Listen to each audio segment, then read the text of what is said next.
இது நிதர்சனமாக நாம் பார்க்கின்ற விஷயம்.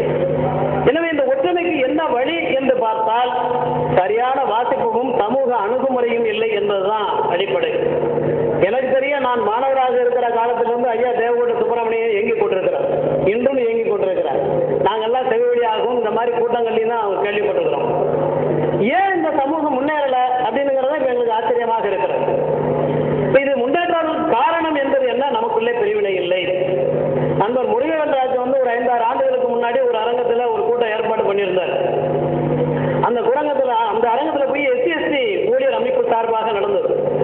அந்த அரங்கத்தில் நான் சொன்னேன், இந்த மாதிரி எல்லாம் நல்லா தான் இருக்கு தம்பி, ஆனா எங்களுக்கு தலைமை சரியில்லை, எந்த தலைமையை நம்புவது என்று எங்களுக்கு தெரியவில்லை என்று நான் சொன்னேன்.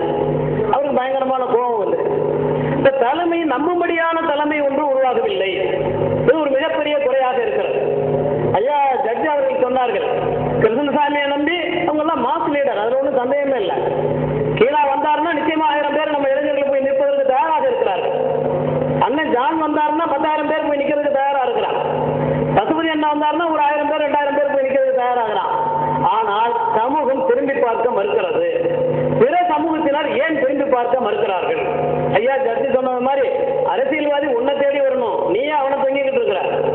அப்ப அவனை தேடாத காரணம், உன்னை உதாசீனப்படுத்துவதற்கு காரணம், பாராமுகமாக இருப்பதற்கு காரணம் நம்மிடையே ஒற்றுமை இல்லை.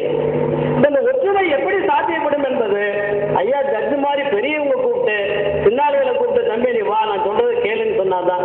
பேராசிரியர் பாண்டி சொன்னது மாதிரி நீங்க ஒரு குழுவை அமைங்கன்னா எனக்கு அதுலயும் உடன்பாடு இல்லை.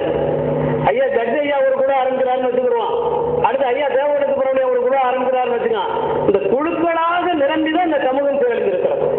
எனவே இந்த பல்வேறு குழுக்கள் என்ற பரிமாணத்தை நாம் தவிர்த்துவிட்டு ஓரணியில் ஒரு தலைமையின் கீழ் இந்த ஒற்றை தலைமை என்பது ரொம்ப ரொம்ப அவசியமானது. இந்த காலத்தின் கட்டாயம். நீங்க சமூக விடுதலையாக இருக்கட்டும், அரசியல் விடுதலையாக இருக்கட்டும், அண்மையிலே இலங்கையிலே நேர்ந்தது அன்புரை எல்லாரும் அறிந்ததுதான். எத்தனை போர்க்குணமிக்க வீரர்கள், ஆனால் அந்த வீரர்கள் தோல்வியை சந்தித்தார்கள். காரணம் என்ன? ஒரு தலைமையை முழுமையாக நம்பாததான் காரணம். எனவே தலைமை வலிமையானதாக இருக்குமானால், சரியாக ஆற்றுப்படுத்துமானால், வெளிப்படுத்துமானால், சரியாக நெறிப்படுத்தி எந்த தலைமை அழைத்து செல்கிறதோ அந்த தலைமையின் கீழ் இளைஞர்கள் திரள்வார்கள். இது காலத்தினுடைய கட்டாயம். அப்ப தலைமையை எவ்வாறு அடையாளம் காணுவது, அது ரொம்ப முக்கியமானது. தலைமையை நாம எப்படி அடையாளம் காணுவது? நிகழ் அரசியலோடு, நிகழ் சமூக போக்குகளோடு. சமூக போக்குகளுக்கும் அரசியல் சூழலுக்கும் எந்த ஒரு தலைவன் சரியான பதிலடி கொடுக்கிறானோ, எந்த ஒரு தலைவன் சரியான ஆற்றுப்படுத்துகிறானோ, எந்த அரசியல் சரியான அரசியல் என்று பக்குவப்படுத்தி அழைத்து செல்கிறானோ அவன் தான் சரியான தலைவனாக இருக்க முடியும். இந்த அரசியல் பாடம் எங்கே சாத்தியப்படும் என்றால் தொடர்ந்து பத்திரிகைகளை நீங்கள் அவதானிக்க வேண்டும்.